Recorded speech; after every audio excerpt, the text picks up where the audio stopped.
All right. Hello again, adventurers, and welcome to another exciting episode of D&D Deep Dive, the show where we dive deep into classes, subclasses, and other features of 5th edition Dungeons & Dragons to help you get the most out of your choices. So, today, we are going to be continuing along that line of Gunbreaker combat styles, which is their subclasses. If you're wondering, what's a Gunbreaker? Well, this whole series is me doing deep dives on this really amazing homebrew that basically takes all of the classes from Final Fantasy XIV and translates them into 5th edition versions. And they're super cool and amazing. And so that's what I'm doing right now. So today, we're going to continue with the Gunbreaker by learning about the Lionheart style. Now, I mentioned the last style we did was called the Breaker style, and that one was much more kind of focused on the idea of kind of defense and being a little bit more tanky and a little bit more focused on, going in and protecting your allies and things like that. The Lionheart style is about breaking stuff. Like the Gunbreaker, like this is the part where you just break lots of stuff, and you break it with crap tons of damage. Yeah, this is going to definitely be a little bit more DPS focused. And I do have some suggestions because as it's written, the subclass itself is broken. But we'll get into that in a second. Quick refresher on 5th edition class design. In D&D 5th edition, every class is designed to play very, very differently right from the beginning. In order to do that, every class has these things that we call defining features. In order to be considered a defining feature, it has to show up within the first 2 levels, and it has to some way be kind of defining of the class itself. Something special that either only this class can do or this class can do it in some unique way. So the defining features for the Gunbreaker are technically 2, but a third one, but based on their munitions. The first kind of pseudo-defining feature is called Armsmith, which is basically they can take weapons and turn them into what are called gun blades. Now, a gun blade doesn't have to have a blade on it. It could be a gun hammer, or it could be a gun staff, whatever you want to, whatever weapon you want to change into it. They just call them gun blades because that's how the lore goes. Converting an item into a gun blade allows you to use the actual 2 defining features of this class. The first one is called Burst Strike, and basically anytime you hit with an attack using a melee attack using a gun blade, you can force the target to make a con save, and if they fail, you get to do some extra damage to them and knock them back 10 feet. So it gives you a little bit of control aspects there, being able to kind of reposition enemies around the field. And the second thing that is a defining feature of the Gunbreaker is called the Gunner Shot, which is a special action that you can replace one of your attacks with, or both of your attacks if you want, where basically you use a munition, which is their special resource, their limited resource that they use to do burst strikes and gunner shots, and other things as well. You use a munition and you can make a ranged attack using your gunblade. So the gunblade is not only a melee weapon, it can also be used to make ranged attacks using this special gunner shot. So very, very versatile weapon. Like I said in the last video, generally your subclass should have some way it interacts with one of those 2 defining features or both to really work well. And so that's what we'll be looking at here when we go over the Lionheart style. So let's dive into the Lionheart style. First things first, if you're wondering where the name comes from, because I really, really just enjoy the fact that there is so much kind of lore and a little bit of fan service baked into this class, which is really reflective of how Final Fantasy 14 works. They do a lot of fan service. I actually just I was playing earlier today. I just finished the first of the Omega Raid series, which is they literally take 4 bosses from Final Fantasy V and let you fight them in Final Fantasy 14. And that's all it is. They come up with some really interesting lore as to how they got into this completely different world and everything. But it's totally fan service. And I had an absolute blast fighting XIV and watching his attacks that mimicked the things that he did as the final boss of Final Fantasy V. Final Fantasy V is my favorite Final Fantasy game. So, yeah, absolutely adored it. Lionheart, the name of the style, actually comes from Squall's last name. Squall is the main character of Final Fantasy VIII. He is the first character in Final Fantasy history to use a gunblade. Him and Cypher. Lionheart is his last name. And if I remember correctly, I think that's also the name of his ultimate gunblade as well. So that's where the name comes from. Like I said, just that little bit of fan service and stuff to put in there that just kind of connects you with earlier stuff, and I just love that. Starting with the first thing you get at 3rd level, you get what's called Elemental Slash.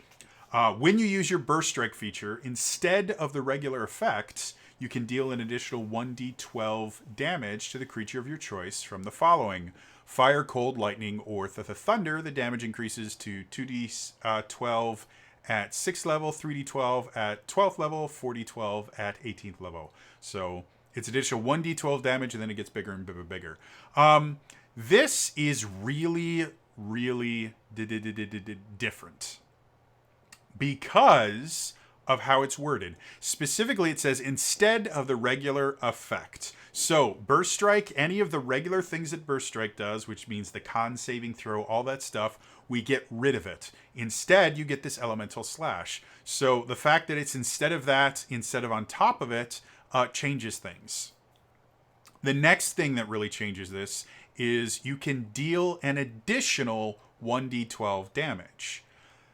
Because this is additional damage being added, so basically additional dice being added to the die roll, that means Elemental Slash can be affected by critical hits, which is a really, really big deal. This effectively turns Elemental Slash basically into the equivalent of a Paladin's Smite. The difference being the Paladin's Smite, you have to burn higher level spell slots in order to get the more powerful versions of Smite. And those higher level spell slots might be useful for something else, like Paladins are half spellcasters. So there's this kind of give and take of, okay, do I want to save this, 3rd or 4th level spell slot for an actual spell, because they do get some pretty powerful ones up there, or do I want to not use not cast a spell and just add on additional damage? And because of that, and because it's just additional damage, a lot of paladins will save most of their spell slots for smites, because every time they crit, they're always adding a smite on. Because not only are they doubling the number of dice they do for their weapon damage, they're also doubling the number of smite dice that they roll. So they become these super powerful burst targets. With Elemental Slash, you don't have to burn additional munitions to do higher amounts of damage. Just as you level up, you do more damage. Which is one thing I think makes this a little bit overpowered. And we'll talk about exactly how overpowered that becomes at the end, because a couple of these abilities go crazy. I would actually much rather see this either, one, just not level up, or only level up once. Like maybe instead of going 1d12 at 3rd level and then 2d12 at 6, 3d12 at 12, blah blah blah, what if instead of it increases all the way to 4d12 at 18th level, what if at 3rd level it's 1d to 12, and then at 10th level, when you get Fated Circle, which is another thing, you also upgrade it to 2d12. So it's still doing damage, but because it already gains benefits from crits, and you're not increasing the number of munitions you're not forcing them to use more of their limited resource, which by the time they get to level 10, they're going to have a lot more of those resources to do. This gives it a way to still be very effective and very useful at higher levels and still feel more powerful without it being massively overpowered. Like I said, this is effectively a Paladin Smite without the limitations and downside of a Paladin Smite. So, given a choice between a Paladin Smiting and a Lionheart Gunbreaker using Elemental Slash, the Lionheart Gunbreaker is always going to do more damage and be in a better position than the Paladin. And that's something that you don't want. You never want someone playing a different class to feel that you can do the exact same thing they can do, only better. It's just not fun. For them. So that's my only real issue with this, is it just, there's too much damage to it. But again, the idea of Elemental Slash fits with 5th edition. There are a lot of different abilities that just let you add on extra damage, and it fits with the Lionheart style, and it fits with the rest of the class. Like I said, I would just max it out at 2d12 to the damage instead of going all the way up to 4d12, just because, again, it just gets so powerful. And the other way you could try balancing it would be to make you burn additional munitions to do it.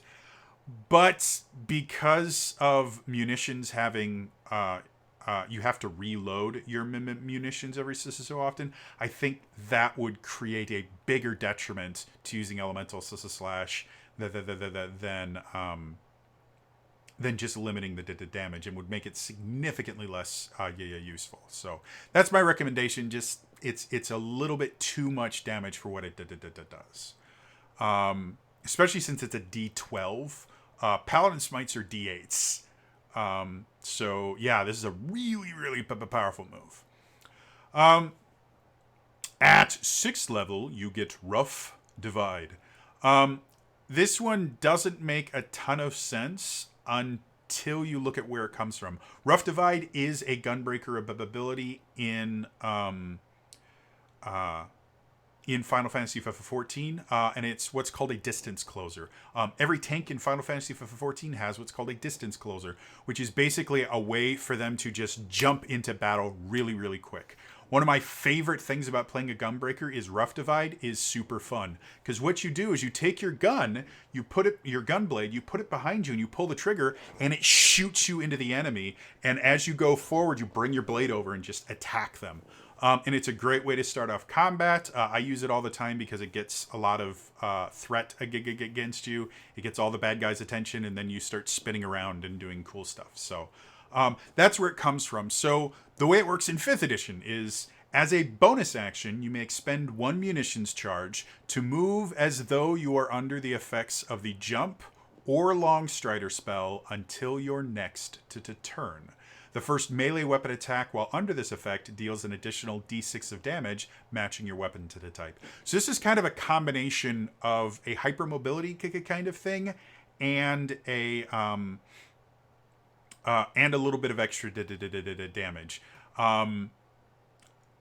Again, it makes sense. It makes a lot of sense because this ability is taken directly from Final Fantasy XIV. And something that I actually like about this is Jump and Longstrider are 2 spells that nobody ever uses.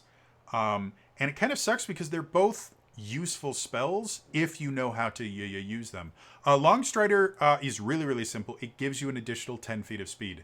There's nothing complicated about it. It's just an extra 10 feet of speed, which can be very useful. But again, a lot of people think, well, 10 feet, that's not going to do much. Well, it is, especially with the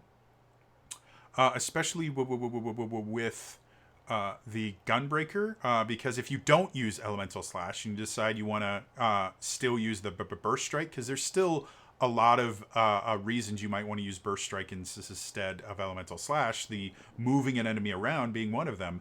Being able to increase your speed so you can literally chase an enemy and, blast them back 20, 20 or 30 feet, depending on whether you're dual wielding, is really, really useful. So Long Strider in that effect, that 10 feet can be the difference between, being able to hit with your last attack or not. Jump is one that people don't use simply because most people don't know the rules for jumping, which I'm actually going to bring up the player's handbook here just so I can remember. I can't remember which one it is. I think it's here. Legs check, tag, lifting, carrying, nope. Let's go here.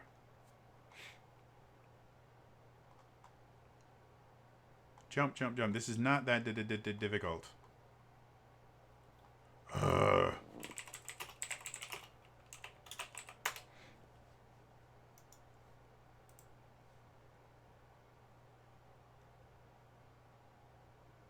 me see jumping. All right, so the reason that a lot of people don't use the jump spell is they don't know how jumping works. So there are two different kinds of jumps you can do. And they're both based on your strength. So because the Gunbreaker is a strength-based class, jump is actually really good. I'm going to read you both of them. So you have the long jump and the high jump. The long jump. When you make a long jump, you can cover a number of feet up to your strength score if you move at least 10 feet on foot immediately before the jump. When you make a standing long jump, you can only leap half that distance. Either way, each foot you clear on the jump costs a foot of movement. This rule assumes that the height of your jump doesn't matter, since you jump across the stream or blah, blah, blah, blah, blah. With a high jump, when you make a high jump, you leap into the air a number of feet equal to 3 plus your strength modifier if you move at least 10 feet on foot immediately before the jump. When you make a standing high jump, you can jump only half that distance. Either way, each foot you clear in that jump costs a foot of movement. So what that means is if you are jumping, you still cannot jump further than your movement speed, which is where Long Strider will come into effect. So if you need to move further than your normal movement speed, you'll want to use the Long Strider effect. But jumping does give you a couple benefits. First thing, if you are jumping, difficult terrain doesn't affect you. You go over the difficult terrain. So if you are dealing with difficult terrain of some kind, using a long jump can effectively mean, other than your first, well, even with your first to 10 foot, if you've got at third level, if you've got a 16 strength, that would mean for a long jump, you can do 48 feet. In a long jump, or 24 feet if it's a standing long jump. So without moving at all, you can move 24 feet from a standing long jump with a 16 strength. Once you get up to 20 strength, which as a strength-based class you probably will, that will mean 60 or 30 feet.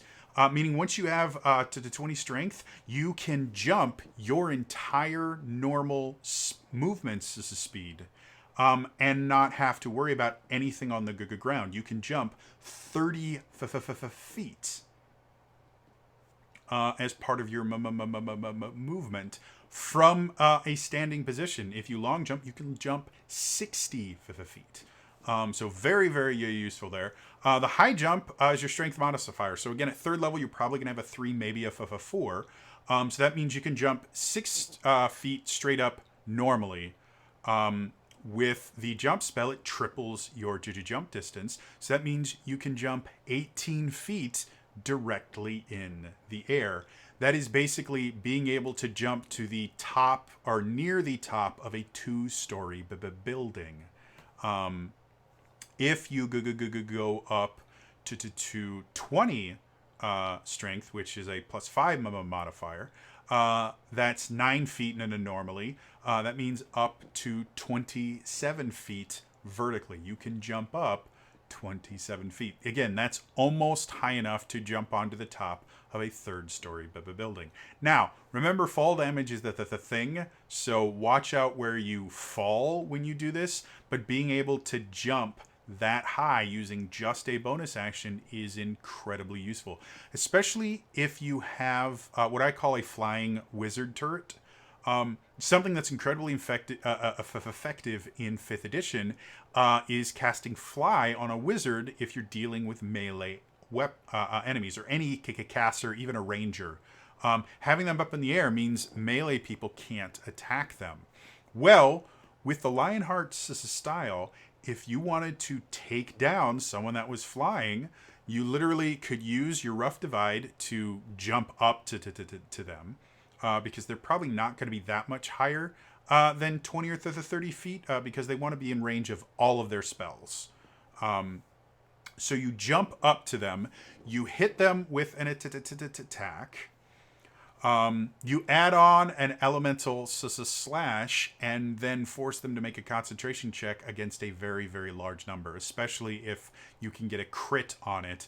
They will fall down with you. And if you can be really creative and your DM likes you, you might be able to negotiate, well, can I fall on them so they take most of the damage?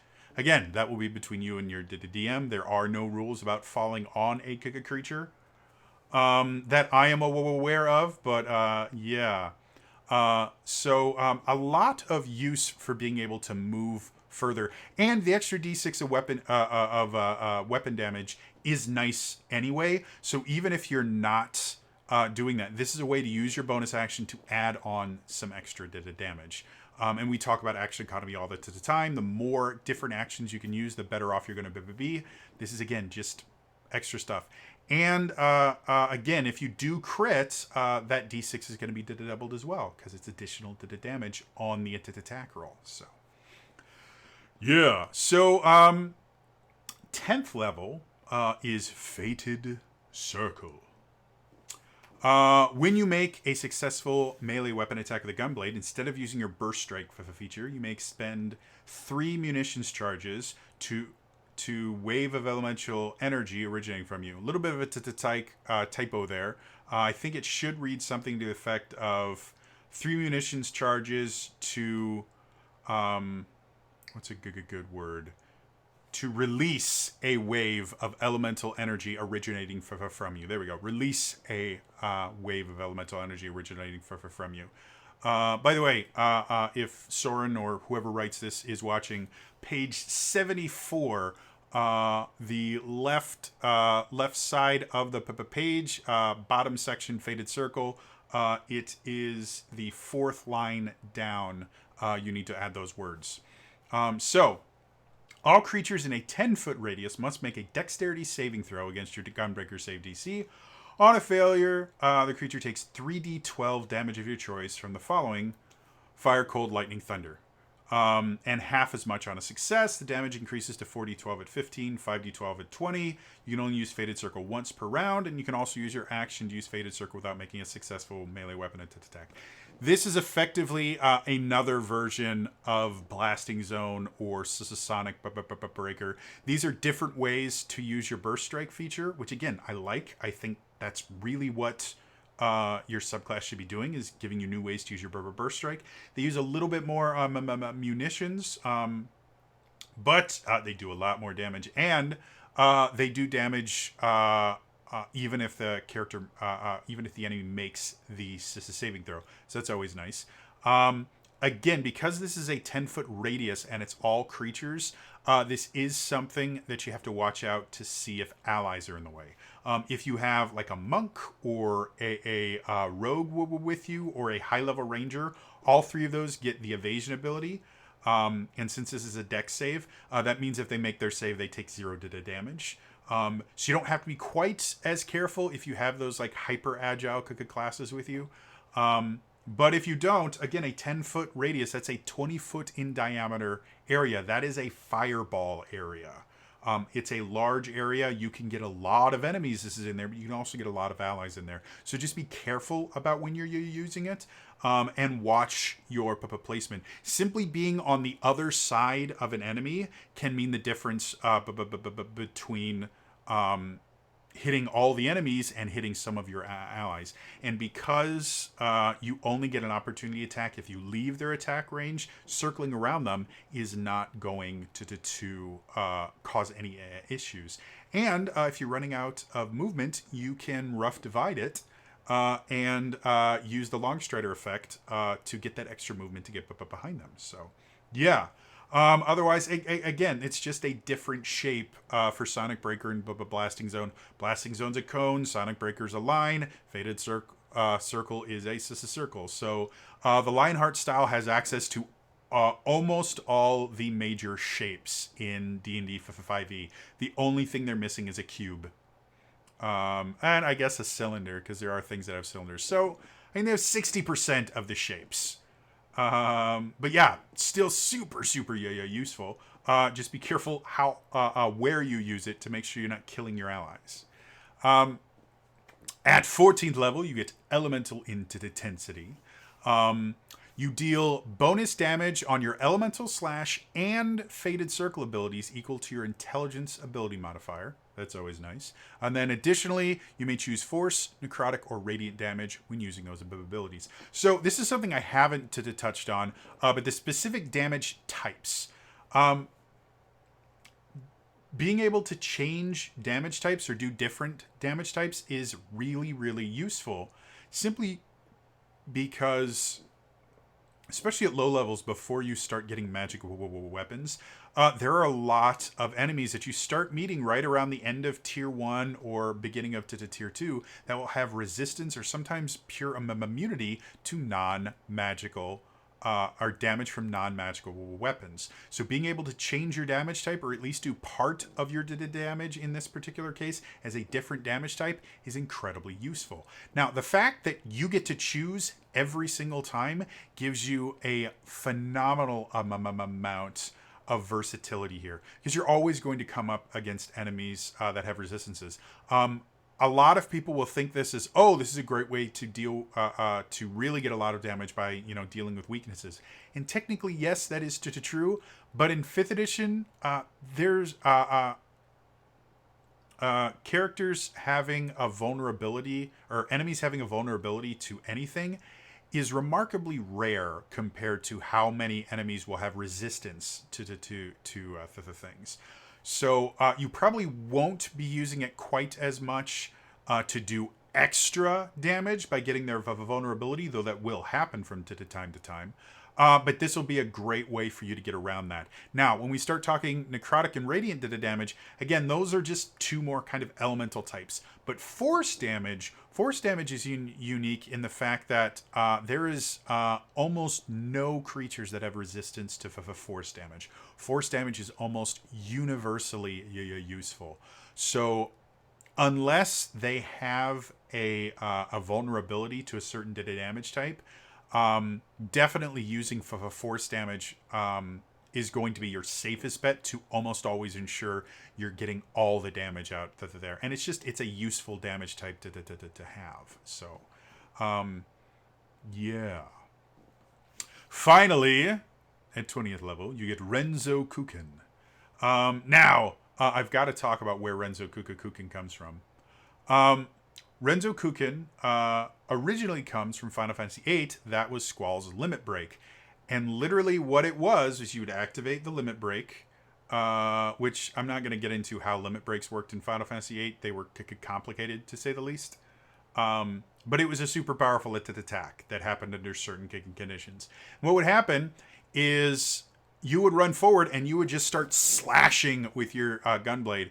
And one of the things about Final Fantasy VIII to make gunblades more fun was when you attacked the gunblade, if you pushed R1 when you attacked the gunblade, you could pull the trigger, and if you did it at the right time, you would do extra damage. With Renzokuken, every single attack, there's a little bar at the bottom that had a little line. When it got into a certain place, if you hit the button, you would do extra attack. And depending on how many of those attacks you got the extra damage on, it would change the finale of the limit break, with the most powerful one being, I believe the final limit break was called Lionheart to the 2. And it was super cool and super amazing. In Final Fantasy 14, Renzokuken is basically one of the ways that you can use your munitions in Final Fantasy 14, and it's very simple. You use one munition because you only have two at a time, and you actually do a 6-hit combo with Renzokuken at max level, and you just feel badass when you do it. When you can pull off a full Renzokuken combo plus a couple other, explosion-based things against a boss, you just feel awesome. So, how does it translate to 5th edition? Well, this is the thing that makes this this subclass completely broken, and I'll explain in a second. I like the idea behind it. The execution and how it interacts with other things is what makes it so broken, unfortunately. So, Renzokuken, beginning at 20th level, when you make a successful melee weapon attack with a gunblade, you may expend 1 munitions charge to make another melee weapon attack. This gives you extra attacks as long as you keep hitting, which at 20th level, you're probably going to be hitting most of your attacks. The highest AC in 5th edition for any of the monsters in the monster manual, I believe, is either 25 or to 26.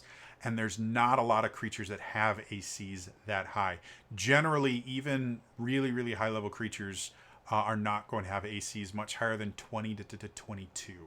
And you will still meet AC 18 creatures at high levels. At 20th level with a 20 strength, which you should have by to the 20th level, your attack bonus is 11. So in order to hit a 25, you only need to roll a 14,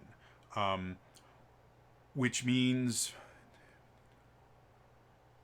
you basically have, I think it's a 30-ish% chance of hitting, which is not a huge amount. But if you add on things like advantage and other things that you can do to just kind of bump up your ability to hit, not to mention if you're using a magic weapon that adds like a +3 longsword will add +3 to your attack rolls, you're hitting at least 50% of the time, if not more.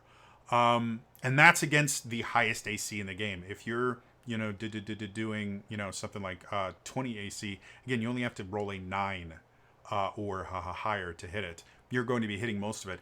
That means, without using anything else, that means if you are not dual wielding, you are just using a single, either one-handed or a versatile weapon, you can you can make 2 attacks because of the extra attack that you already get, and then 8 additional attacks if you have a full munitions holder, if you don't do anything else, which means you can make a total of 10 attacks in a turn, which is more attacks than literally any other class in the game. And one of the defining features of the fighter is they get extra attacks. Specifically through their action surge and the fact that they get, at 11th level, they can make 3 attacks, and at 20th level, they can make 4 attacks. So first things first, Renzokuken is kind of stepping on the fighter's abilities, which is not something you generally want to do with a subclass. Which again would if you had a fighter playing with you, they would feel very much impotent when placed next to a Lionheart style Gunbreaker. But that's not the most broken thing. That's a little thing.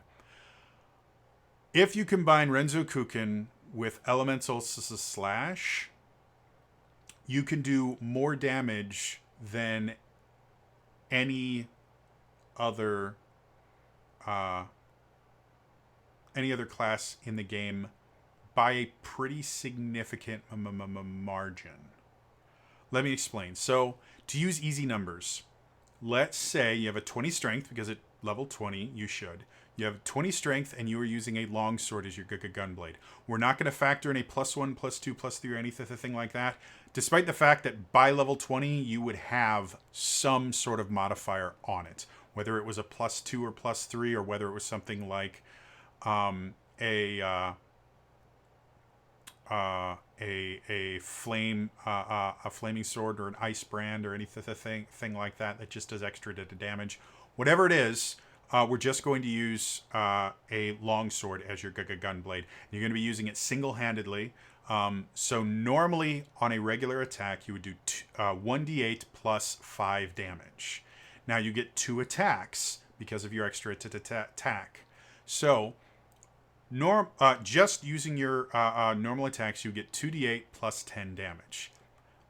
Now, both of those attack hits, you can add on an elemental, so it's a slash, which is 4d12 twice, once for each one of those things. So that adds 8d12 damage. Now, that's used 2 munitions. You can have a maximum of 8 munitions in your gun at your gunblade at any given time. So you still have 6 more, which translates to 3 more attacks plus 3 more elemental slashes. 3 more attacks is going to be 3d8 plus 15, and 3 elemental slashes is 12d12, giving you a grand total of 5d8 from your longsword, plus 20d12 from elemental slash, plus 25 from your strength modifier hitting 5 times, giving you a maximum total output. If you rolled max dice for whatever reason, the most you could do is 305 damage,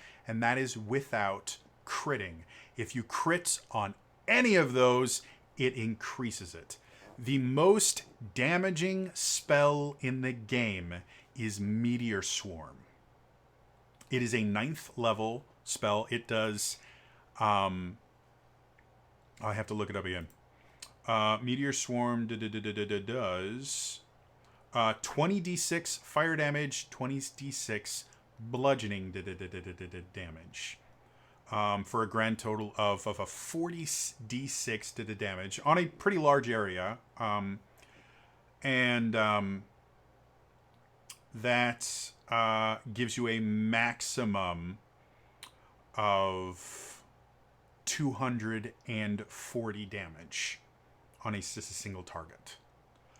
So not only can Renzokuken out-damage a wizard, but they can do it multiple times in the same combat. A max level wizard has 2 9th level spell slots for their entire day. With Bloodfest, which allows you to recover half your munitions as a bonus action, effectively you could Renzokuken, reload as a bonus action because you have a grand total of 20 munitions, Renzokuken the next one, doing a grand total of 610 maximum damage. Your next turn, you would Bloodfest as your bonus action to get half your munitions back. And then the turn after that, you would do it again, giving you a grand total of 915 damage over 4 turns. That can kill any... 305 damage can basically one-shot almost any creature. I think it's just a few dragons. And that's not counting the fact that Elemental Slash, if you have a vulnerability, will double damage. That's not doing any sort of critical hits. That is just your base damage. Again, it's maximized, so you're probably going to be doing much lower than that, much closer to around the 200 mark for damage with that. But it's still 200 damage in a single turn. There is not a single class in the entire game that can burst damage that. And anytime you take a short rest, you get half your munitions back. So that's not even a one and done thing. All you need, is a sandwich, and you can do this again. Now, the Bloodfest you could only do once per long rest, so that limits it a little bit. But that is still an insane amount of damage. Like I said, that's the reason why I think Elemental Slash... so let's go final thoughts. Overall, the Lionheart style does exactly what it's supposed to do. This is a DPS focused style. This is a damage based style, and it absolutely does that. Elemental Slash, especially when you combine it with Renzokuken, is just too powerful. I think it should be capped at 2d12 maximum, which will deal with things. And I talked about this in my original view of the Gunbreaker. I think, again, in Final Fantasy XIV, you can only have 2 munitions loaded at any given time. I think the base class should start with only being able to load 2 at a time. And then when you get Quick Hand, which allows you to load munitions as a bonus action, you can upgrade that to 4. It has basis in the lore, and it would make this ability for them to outpace literally every other class in the game as far as data damage concerned, a moot point. It wouldn't remove their ability to do a lot of damage on a more sustained thing. They just couldn't do it all at once, rendering a lot of fights very, very trivial. So, yeah, maxing Elemental Slash at 2d12 instead of 4d12 will help that. Changing the Gunbreaker itself to only have 2 and then 4 munitions at a time will help that as well. And if you did do that, I still think Renzokuken is a bit overpowered. I would say limit it to just add on the very bottom. You can only add 1 additional attack per regular attack. So if you're using like a 2-handed weapon, that means maximum you can get 4 attacks. If you're dual wielding, which would mean the Lionheart style would have a rather large advantage to dual wielding, that could mean you could make a total of 6 attacks if all of your attacks hit. Which again, if you limit it to 4 shots, you don't have to even worry about ever making more than 4 attacks. Or wait, no, because 3, yeah. No, so if you limit it to 4 munitions in your gunblade at any given time, you'll still be able to make those 6 attacks, but you'd only be able to Elemental Slash on one of them. So you would need to, kind of gauge, do I want to make an extra attack now? Do I want to use Elemental Slash? Because there are massive benefits to being able to make extra attacks as opposed to just adding damage onto an attack that's already happened. Things like forcing concentration checks into the things like that. You making more attacks can make it easier. Because it forces them to do more concentration checks, but doing large burst damage also has that effect because it raises their DC. Otherwise, if you do have a weapon like a flame, an Icebrand weapon, or a flaming longsword or something like that, where it does additional damage every time it hits, or someone has cast a spell on you like Elemental Weapon, or something like that, where you do additional damage every time you attack, then giving up one of your Elemental Slashes to do Renzokuken would make more sense. And again, that is the entire idea behind choice in a tabletop RPG. If you give someone a choice, but there's always one choice is always the better choice, it's not really a choice. It's the illusion of choice.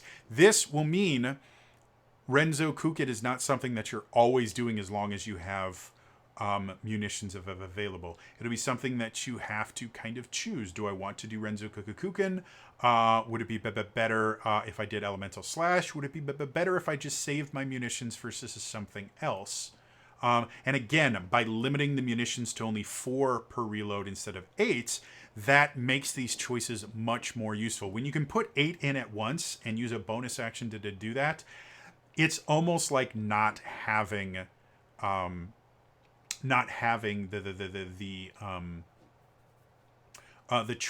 limit be there at all, because unless you're doing Renzokuken, you're generally not going to be reloading more than once per combat, and there's really not a whole lot of other things that the Gunbreaker uses their bonus action for, especially if you're a 2-handed Gunbreaker. So yeah, I mean, those two changes of limiting your munitions to 4 instead of 8. You don't have to change how many total munitions you get. That can stay the same. But just limiting it to 4 instead of 8, and changing elemental slash down to a max of 2d12, and changing Renzokuken so you can only add 1 additional attack per regular attack would make this still an incredibly powerful Kuka class. You would still be able to keep pace with damaging, and still be able to do all the other cool Gunbreaker things that you have access to, but you wouldn't be so powerful that no other class can touch you.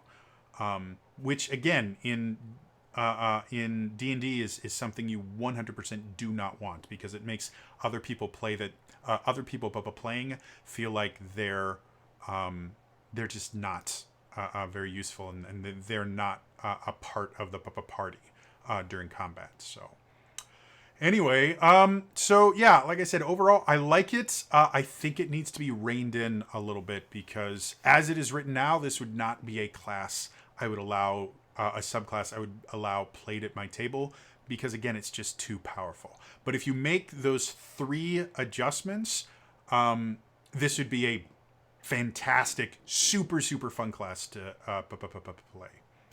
Anyway, that is going to be all for me today. As always, if you enjoyed this, please hit the like button, subscribe to the channel, hit the bell icon, and turn notifications on so you don't miss any of these videos. In the comments down below, I want to know, if you were Lionheart style Gunbreaker, would you go 2-handed mega badass Gunblade, or would you dual wield the shit out of these Gunblades? Let me know in the comments down below. Otherwise, again, that is all for me today, and I will see you guys next time. All right, bye bye.